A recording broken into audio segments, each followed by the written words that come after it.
Dry conditions across South Texas have area farmers and ranchers keeping an eye out for rain in the forecast.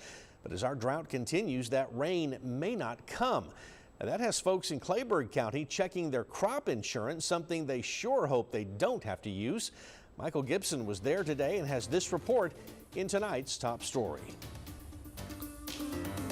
I got one of those smartphones there for a little while, and I had it for about 2 days, and I didn't like that, and so went back to my flip phone.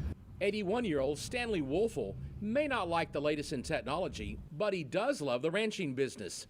He's actually been raising cattle here in Kleberg County since 1951. We caught up with him out here on his ranch, handing out some treats to this herd of cattle. They were literally jumping over the moon to get a taste. One of you are wanting this. While it's fun to hand out these treats, this rancher is definitely worried about the drought conditions right now. This year was extra dry, and so we've had to feed cattle this winter longer than normal. Normally, you would feed in December and January and February down here, but we're here at the end of April, or going into April now, and we're still feeding. And if he has to continue feeding his cattle hay, then he could run out quickly. If you run out of hay, you're in a world of hurt, because then you've got to buy that Tractor Supply hay up there, which is $100 and something a roll, and that would put you out of the cow business in just real quick.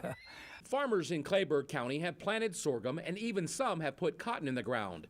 There's a real fear that if we don't get a rain in the next week or so, those crops will be struggling, and farmers might eventually have to turn to crop insurance if it fails.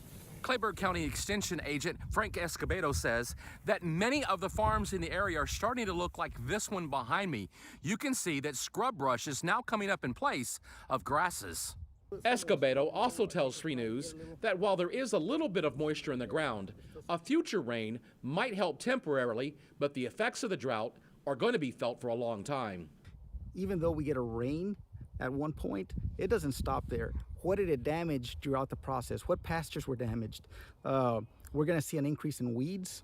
We're going to see an increase in brush. So that's an expense to control those or manage those. You have an expense there.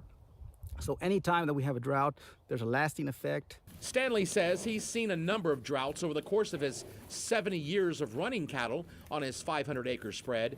But these days, he does have a real concern about the future because of the continuing lack of rain. Michael Gibson, 3 News. All right, thanks for that, Michael.